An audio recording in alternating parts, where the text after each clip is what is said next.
എല്ലാ വിദ്യാർത്ഥികൾക്കും പുതിയൊരു വീഡിയോയിലേക്ക് സ്വാഗതം. ഈ വർഷത്തെ +1 സ്പോർട്സ് കോട്ട സപ്ലിമെൻ്ററി അലോട്ട്മെൻറ്റിനായിട്ടുള്ള അപേക്ഷ ഇന്ന് മുതൽ ആരംഭിക്കും. അപ്പോൾ വിദ്യാർത്ഥികൾക്ക് hskap.kerala.gov.in എന്നുള്ള വെബ്സൈറ്റ് ഓപ്പൺ ചെയ്ത ശേഷം വിദ്യാർത്ഥികൾക്ക് +1 പ്രവേശനത്തിൻ്റെ ഭാഗമായിട്ടുള്ള സപ്ലിമെൻ്ററി അലോട്ട്മെൻറ്റിലേക്കുള്ള അപേക്ഷ സമർപ്പിക്കാവുന്നതാണ്.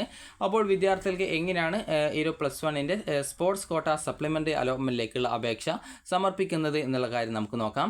അപ്പോൾ വിദ്യാർത്ഥികൾക്ക് ഇന്ന് മുതൽ ജൂലൈ 6-ാം തീയതി വരെയാണ് ഈ ഒരു സ്പോർട്സ് അച്ചീവ്മെൻറ്റ് രജിസ്ട്രേഷൻ ചെയ്യാനുള്ള സൗകര്യം ഉണ്ടാവുക.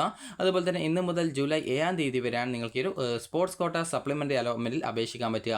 സ്പോർട്സ് കോട്ട സപ്ലിമെൻ്ററി അലോട്ട്മെൻറ്റിൽ ഒറ്റ അലോട്ട്മെൻറ്റേ ഉണ്ടാവുള്ളൂ. അതുപോലെ അലോട്ട്മെൻറ്റ് വന്നു കഴിഞ്ഞാൽ ഏകദേശം ഒരു 1-2 ദിവസം മാത്രമായിരിക്കും അഡ്മിഷനായിട്ട് ഉണ്ടായിരിക്കുകയുള്ളൂ. അപ്പോൾ നമുക്ക് എങ്ങനെയാണ് സ്പോർട്സ് അച്ചീവ്മെൻറ്റ് രജിസ്ട്രേഷൻ ചെയ്യാൻ നോക്കാം. നിങ്ങൾക്ക് സ്പോർട്സുമായി ബന്ധപ്പെട്ട് നിങ്ങൾ ഈ ഒരു എത്രാം ക്ലാസ്സിൽ പഠിക്കുന്ന സമയത്താണെങ്കിലും നിങ്ങൾക്ക് ഓട്ട മത്സരം അല്ലെങ്കിൽ ഷട്ടിൽ, ബാഡ്മിൻ്റൺ, നീന്തൽ അങ്ങനെ എന്തെങ്കിലും ഇനങ്ങളിൽ, അതായത് ഓരോ വിദ്യാർത്ഥികളും പലതരത്തിലായിരിക്കും സ്പോർട്സ് ഇനങ്ങൾ ഉണ്ടാവുക. അപ്പോൾ അതിനനുസരിച്ച് നിങ്ങൾ ഏതൊക്കെ ഇനങ്ങളിലാണ് സ്പോർട്സ് ഇനങ്ങൾ പങ്കെടുത്തിട്ടുള്ളത്, അതുമായി ബന്ധപ്പെട്ട് എന്തെങ്കിലും നിങ്ങൾക്ക് സർട്ടിഫിക്കറ്റ് കിട്ടിയിട്ടുണ്ടോ, അതായത് ഇതുപോലെ ഈ ഒരു ഇനങ്ങൾ മാത്രമല്ല പലതരത്തിലുള്ള സ്പോർട്സ് ഇനങ്ങളുണ്ട്. അപ്പോൾ നിങ്ങൾക്ക് ഏതെങ്കിലും ഇനങ്ങൾക്ക് നിങ്ങൾ പങ്കെടുത്തിട്ടുണ്ടോ, അതുമായി ബന്ധപ്പെട്ട് എന്തെങ്കിലും സർട്ടിഫിക്കറ്റ് ഉണ്ടെങ്കിൽ നിങ്ങൾക്ക് ഇവിടെ ഈ ഒരു hskap.kerala.gov.in എന്നുള്ള വെബ്സൈറ്റിൽ ഇവിടെ സ്പോർട്സ് അച്ചീവ്മെൻറ്റ് രജിസ്ട്രേഷൻ ലിങ്ക് കാണാൻ പറ്റും. ആ ലിങ്കിൽ ക്ലിക്ക് ചെയ്തുകൊണ്ട് വിദ്യാർത്ഥികൾക്ക് ഇവിടെയുള്ള അതായത് ഇവിടെ നിങ്ങൾക്ക് രജിസ്റ്റർ ഓൺലൈൻ എന്നുള്ള ലിങ്ക് ഉണ്ട്. അതിൽ ക്ലിക്ക് ചെയ്ത് മുമ്പായിട്ട് നിങ്ങൾക്കിവിടെ അതായത് ഹൗ ടു രജിസ്റ്റർ എന്നുള്ള ഒരു ലിങ്ക് ഇവിടെ കൊടുത്തിട്ടുണ്ട്. അപ്പോൾ ആ ഒരു ഹൗ ടു രജിസ്റ്റർ ലിങ്കിൽ ക്ലിക്ക് ചെയ്ത് നിങ്ങൾക്ക് വേണ്ട നിർദ്ദേശങ്ങളൊക്കെ എങ്ങനെയാണ് ഈ ഒരു സ്പോർട്സ് അച്ചീവ്മെൻറ്റ് രജിസ്ട്രേഷൻ ചെയ്യേണ്ടത്, ഈ ഒരു നിർദ്ദേശങ്ങളൊക്കെ കൃത്യമായിട്ട് നിങ്ങൾ നോക്കിയിട്ട് വായിച്ച് നോക്കുക.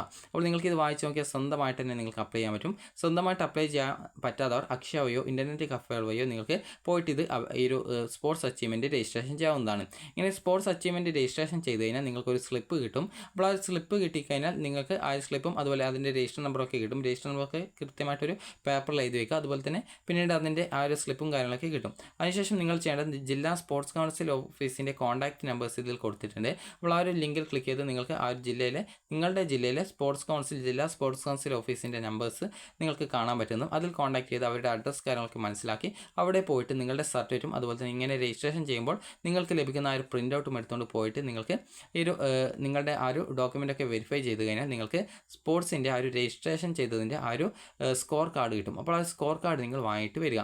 എന്നിട്ട് എങ്ങനെയാണ് അപ്ലൈ ചെയ്യേണ്ടതെന്ന് പറയാം. ഇതിൻ്റെ ആ ഒരു രജിസ്ട്രേഷൻ സ്റ്റെപ്പ് എന്ന് പറയുന്നത് ആദ്യം ആപ്ലിക്കേഷൻ ഫോം ഫില്ല് ചെയ്യുന്നു. പിന്നീട് ആപ്ലിക്കേഷൻ ഫോമിൽ എല്ലാ ഡീറ്റെയിൽസും കറക്റ്റായിട്ട് കൊടുത്ത് സബ്മിറ്റ് ചെയ്യുന്നു. അതിനുശേഷം രജിസ്ട്രേഷൻ സ്ലിപ്പ് പ്രിൻ്റ് എടുക്കുന്നു. ഇനി നിങ്ങൾ എന്തൊക്കെയാണ് സ്പോർട്സിൻ്റെ മികവുകൾ തെളിയിക്കുന്നതിനായിട്ട് ഈ ഒരു ഡീറ്റെയിൽസ് നൽകിയുള്ളത്, ആ ഒരു സർട്ടിഫിക്കറ്റുകളും അതുപോലെ തന്നെ നിങ്ങൾക്ക് ഈ രജിസ്ട്രേഷൻ ചെയ്യുമ്പോൾ കിട്ടിയ സ്ലിപ്പും എടുത്തുകൊണ്ട് ജില്ലാ സ്പോർട്സ് കൗൺസിൽ ഓഫീസിൽ പോയിട്ട് നിങ്ങളുടെ ആ ഒരു ഡോക്യുമെൻറ്റുകൾ വെരിഫൈ ചെയ്യുന്നു. എന്നിട്ട് നിങ്ങൾക്ക് സ്കോർ കാർഡ് ലഭിക്കുന്നു. അപ്പോൾ ഇത്രയാണ് നിങ്ങൾക്ക് ഇതിൻ്റെ സ്റ്റെപ്പായിട്ട് ഈ ഒരു സ്പോർട്സിൻ്റെ അച്ചീവ്മെൻറ്റ് രജിസ്ട്രേഷൻ്റെ സ്റ്റെപ്പായിട്ട് പറഞ്ഞിട്ടുള്ളത്. ഇനി ഇതിന് ശേഷം പിന്നീട് ഇവിടെ നിങ്ങൾക്ക് ഈ ഒരു വെബ്സൈറ്റിൽ നിങ്ങൾക്ക് ഇന്ന് ഏകദേശം ഒരു വൈകുന്നേരത്തോടെ ഇവിടെ ക്രിയേറ്റ് ക്യാൻ ലോഗിൻ സ്പോർട്സ് എന്നുള്ള ലിങ്ക് കാണാൻ പറ്റും. അതുപോലെ തന്നെ പിന്നീട് അടുത്തതായിട്ട് കാൻഡിഡേറ്റ് ലോഗിൻ സ്പോർട്സ് എന്നുള്ള ലിങ്കും കാണാൻ പറ്റും. അപ്പോൾ വിദ്യാർത്ഥികൾ ശ്രദ്ധിക്കേണ്ട പ്രധാനപ്പെട്ട കാര്യം എന്ന് പറയുന്നത്, ഇതുവരെ അപേക്ഷിക്കാത്ത വിദ്യാർത്ഥികളാണ് ഈ ഒരു സ്പോർട്സ് അച്ചീവ്മെൻറ്റ് രജിസ്ട്രേഷൻ ചെയ്യേണ്ടത്. ഓൾറെഡി സ്പോർട്സ് അച്ചീവ്മെൻറ്റ് രജിസ്ട്രേഷൻ ചെയ്ത ഒരു വിദ്യാർത്ഥി വീണ്ടും സ്പോർട്സ് അച്ചീവ്മെൻറ്റ് രജിസ്ട്രേഷൻ ചെയ്യേണ്ടതില്ല. ഒരു തവണ അച്ചീവ്മെൻറ്റ് രജിസ്ട്രേഷൻ ചെയ്താൽ മതിയാവും. എന്നിട്ട് ഇങ്ങനെ രജിസ്ട്രേഷൻ ചെയ്ത ഒരു വിദ്യാർത്ഥി പ്രധാനമായിട്ടും ശ്രദ്ധിക്കേണ്ടത്, ഇതുവരെ അപേക്ഷിക്കാത്ത വിദ്യാർത്ഥിയാണെങ്കിൽ, അതായത് ഇതുവരെ സ്പോർട്സ് കോട്ടയിൽ അപേക്ഷിക്കാതെ കാൻഡിഡേറ്റ് ലോഗിൻ ക്രിയേറ്റ് ചെയ്ത് അപേക്ഷിക്കാത്ത ഒരു വിദ്യാർത്ഥിയാണെങ്കിൽ ക്രിയേറ്റ് കാൻഡിഡേറ്റ് ലോഗിൻ സ്പോർട്സ് എന്നുള്ള ലിങ്കിൽ ക്ലിക്ക് ചെയ്ത ശേഷം വിദ്യാർത്ഥികൾക്ക് നിങ്ങൾക്ക് ഏത് ജില്ലയിലേക്കാണ് അപ്ലൈ ചെയ്യുന്നത് ജില്ല സെലക്ട് ചെയ്ത് നിങ്ങൾക്ക് ബാക്കിയുള്ള ഡീറ്റെയിൽസ് കാൻഡിഡേറ്റ് ലോഗിൻ ക്രിയേറ്റ് ചെയ്യാനുള്ള ഡീറ്റെയിൽസ് കൊടുത്ത് കാൻഡിഡേറ്റ് ലോഗിൻ ക്രിയേറ്റ് ചെയ്യാവുന്നതാണ്. സ്വന്തമായിട്ട് കാൻഡിഡേറ്റ് ലോഗിൻ ക്രിയേറ്റ് ചെയ്യാൻ അറിയാത്തവർ അക്ഷയ വഴിയോ ഇൻ്റർനെറ്റ് കഫേകൾ വഴിയോ നിങ്ങൾക്ക് നിങ്ങളുടെ കാൻഡിഡേറ്റ് ലോഗിൻ ക്രിയേറ്റ് ചെയ്യാവുന്നതാണ്. ഇനി അതുപോലെ തന്നെ വിദ്യാർത്ഥികൾ ശ്രദ്ധിക്കേണ്ട പ്രധാനപ്പെട്ട കാര്യം, ഇങ്ങനെ കാൻഡിഡേറ്റ് ലോഗിൻ ക്രിയേറ്റ് ചെയ്ത ശേഷം ഓൾറെഡി അപേക്ഷ നേരത്തെ നൽകി അലോട്ട്മെൻറ്റ് കിട്ടാത്ത വിദ്യാർത്ഥികളും അപേക്ഷയിലെ തെറ്റ് കാരണം അഡ്മിഷൻ കിട്ടാത്ത വിദ്യാർത്ഥികളും അങ്ങനെയുള്ള വിദ്യാർത്ഥികളും സ്പോർട്സ് കോട്ടയിൽ പുതുതായിട്ട് candidate login sports achievement registration ചെയ്ത് കാൻഡിഡേറ്റ് ലോഗിൻ ക്രിയേറ്റ് ചെയ്ത വിദ്യാർത്ഥികളും അതുപോലെ നേരത്തെ ഈ ഒരു സ്പോർട്സ് അച്ചീവ്മെൻറ്റ് രജിസ്ട്രേഷൻ ചെയ്ത് സ്കോർ കാർഡ് ലഭിക്കും. എന്നാൽ കാൻഡിഡേറ്റ് ലോഗിൻ ക്രിയേറ്റ് ചെയ്യാതെ അപേക്ഷിക്കാതിരുന്ന വിദ്യാർത്ഥികൾക്ക് കാൻഡിഡേറ്റ് ലോഗിൻ ക്രിയേറ്റ് ചെയ്തുകൊണ്ട് വിദ്യാർത്ഥികൾക്ക് പിന്നീട് ഇവിടെ കാൻഡിഡേറ്റ് ലോഗിൻ സ്പോർട്സ് എന്നുള്ള ലിങ്ക് കാണാൻ പറ്റും. അപ്പോൾ ആ ഒരു കാൻഡിഡേറ്റ് ലോഗിൻ സ്പോർട്സ് എന്നുള്ള ലിങ്കിൽ ക്ലിക്ക് ചെയ്തുകൊണ്ട് വിദ്യാർത്ഥികൾക്ക് നേരെ നിങ്ങളുടെ ആ ഒരു ആപ്ലിക്കേഷൻ അതായത് ലോഗിൻ ചെയ്യാനുള്ള പേജിലേക്ക് പോകാവുന്നതും അവിടെ നിങ്ങൾക്ക് നിങ്ങളുടെ സ്പോർട്സിൻ്റെ ഈ ഒരു ആപ്ലിക്കേഷൻ നമ്പറും പാസ്വേഡും ജില്ലയും കൊടുത്ത് ലോഗിൻ ചെയ്യാവുന്നതും.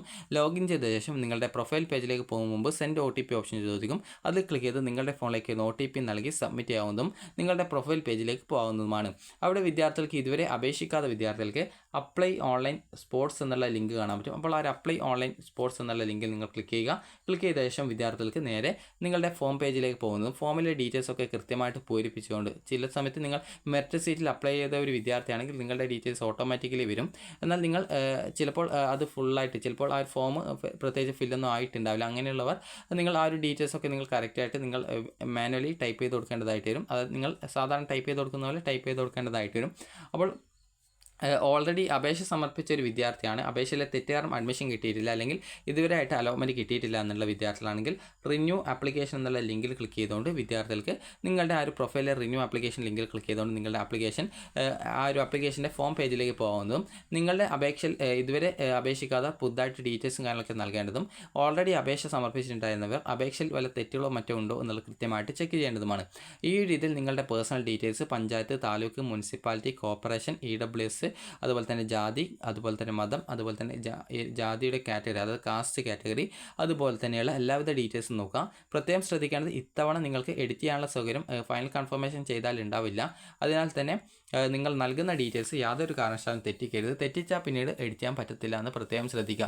അതിനാൽ തന്നെ വിദ്യാർത്ഥികൾ കൃത്യമായിട്ട് എല്ലാ ഡീറ്റെയിൽസും കറക്റ്റായിട്ട് തന്നെ നൽകാൻ ശ്രദ്ധിക്കണം. അപ്പോൾ ഈ ഒരു രീതിയിൽ നിങ്ങളുടെ ഫോം ഡീറ്റെയിൽസിന് നിങ്ങൾക്ക് വേണ്ട എല്ലാ ഡീറ്റെയിൽസും കറക്റ്റായിട്ട് നൽകുക. തെറ്റിയിട്ടില്ല എന്നുള്ളതൊക്കെ കൃത്യമായിട്ട് നിങ്ങൾ തന്നെ ഉറപ്പുവരുത്തുക. എന്നിട്ട് സേവ് ചെയ്ത് പിന്നീട് അടുത്ത പേജിൽ മാർക്ക് ഡീറ്റെയിൽസിൻ്റെ പേജായിരിക്കും. അപ്പോൾ അവിടെ നിങ്ങൾ CBSE ഒക്കെ ആണെങ്കിൽ നിങ്ങൾക്ക് അതിനനുസരിച്ചുള്ള ആ ഒരു മാർക്ക് നിങ്ങൾ സ്വന്തമായിട്ട് എൻ്റർ ചെയ്ത് ടൈപ്പ് ചെയ്ത് കൊടുക്കേണ്ടതായിട്ട് വരും. അപ്പോൾ അതിനനുസരിച്ച് നിങ്ങൾ ടൈപ്പ് ചെയ്ത് കൊടുക്കുക. അതുപോലെ തന്നെ SSLC വിദ്യാർത്ഥികളൊക്കെ ആണെങ്കിൽ സാധാരണത്തിൽ മാർക്ക് ഓട്ടോമാറ്റിക്കലി അവിടെ വരുന്നതാണ്.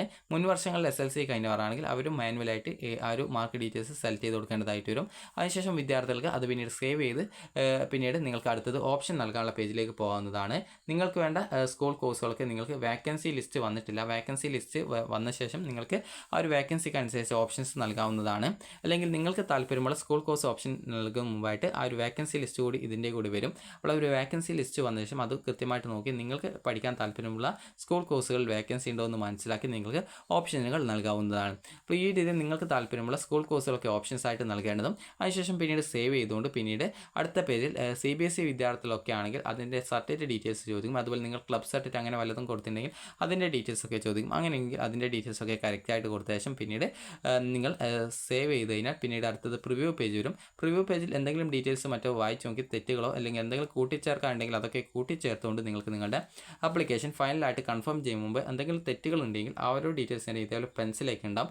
അതിൽ ക്ലിക്ക് ചെയ്തുകൊണ്ട് നിങ്ങൾക്ക് വേണ്ടാത്ത ഡീറ്റെയിൽസ് ഒക്കെ കൃത്യമായിട്ട് എഡിറ്റ് ചെയ്ത് ചേഞ്ച് ആക്കാവുന്നതും ഏതെങ്കിലും ഡീറ്റെയിൽസ് കൂട്ടിച്ചേർക്കാൻ വിട്ടുപോയിട്ടുണ്ടെങ്കിൽ അത് നിങ്ങൾക്ക് കൂട്ടിച്ചേർക്കാവുന്നതുമാണ്. അപ്പോൾ ഇങ്ങനെ നിങ്ങൾ കൂട്ടിച്ചേർത്ത ശേഷം വിദ്യാർത്ഥികൾ ശ്രദ്ധിക്കണം. പിന്നീട് സേവ് ചെയ്ത് വീണ്ടും പ്രിവ്യൂ പേജിലേക്ക് വരാവുന്നതും നേരത്തെ പറഞ്ഞതുപോലെ എന്തെങ്കിലും തെറ്റുകളോ മറ്റോ ഉണ്ടെങ്കിൽ അതൊക്കെ നിങ്ങൾക്ക് തിരുത്താവുന്നതുമാണ്. ഇങ്ങനെ തിരുത്തിയതിന് ശേഷം എല്ലാം ഓക്കെ ആണെന്ന് കൺഫേം ചെയ്ത ശേഷം പിന്നീട് അവസാനം ഡിക്ലറേഷൻ ഓപ്ഷൻ ഉണ്ടാവും. അതിൽ ക്ലിക്ക് ചെയ്ത് ഫൈനൽ കൺഫർമേഷൻ ചെയ്യുമ്പോൾ മുമ്പ് ഒന്നുകൂടി ചെക്ക് ചെയ്യുക എന്തെങ്കിലും തെറ്റുകളോ മറ്റോ ഉണ്ടോ എന്നുള്ളത്. ഉണ്ടെങ്കിൽ തിരുത്തിയ ശേഷം മാത്രം പിന്നീട് പ്രിവ്യൂ പേജിൽ വീണ്ടും വന്ന് പിന്നീട് ഫൈനലായിട്ട് കൺഫർമേഷൻ ചെയ്യാവുന്നതാണ്. ഫൈനൽ കൺഫർമേഷൻ ചെയ്ത് കഴിഞ്ഞാൽ പിന്നീട് നിങ്ങളുടെ നേരെ പോകുന്നത് പ്രിൻറ്റ് ആപ്ലിക്കേഷൻ പേജിലേക്കായിരിക്കും. അപ്പോൾ അവിടെ നിന്ന് പ്രിൻറ്റ് ആപ്ലിക്കേഷൻ ലിങ്കിൽ ക്ലിക്ക് ചെയ്ത് നിങ്ങളുടെ ആപ്ലിക്കേഷൻ പ്രിൻ്റ് എടുക്കാവുന്നതാണ്.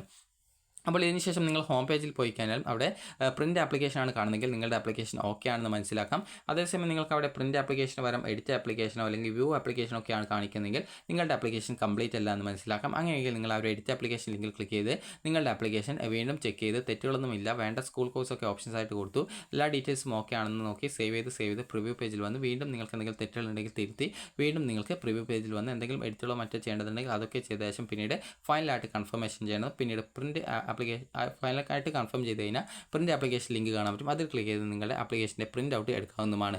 അപ്പോൾ ഈ ഒരു പ്രിൻറ്റ് ആപ്ലിക്കേഷൻ കാണുന്നതോടുകൂടി നിങ്ങളുടെ ആപ്ലിക്കേഷൻ കംപ്ലീറ്റ് ആയി എന്ന് മനസ്സിലാക്കാം. അപ്പോൾ ആപ്ലിക്കേഷൻ്റെ പുതിയ പ്രിൻ്റ് ഔട്ട് എടുത്ത് നിങ്ങൾ സൂക്ഷിച്ച് വെക്കേണ്ടതാണ്. അപ്പോൾ നിങ്ങൾക്ക് ഈ ഒരു വീഡിയോ ഉപകാരപ്രദമായിട്ടുണ്ടെങ്കിൽ ലൈക്ക് ചെയ്യുക, ഷെയർ ചെയ്യുക. Thank you for watching.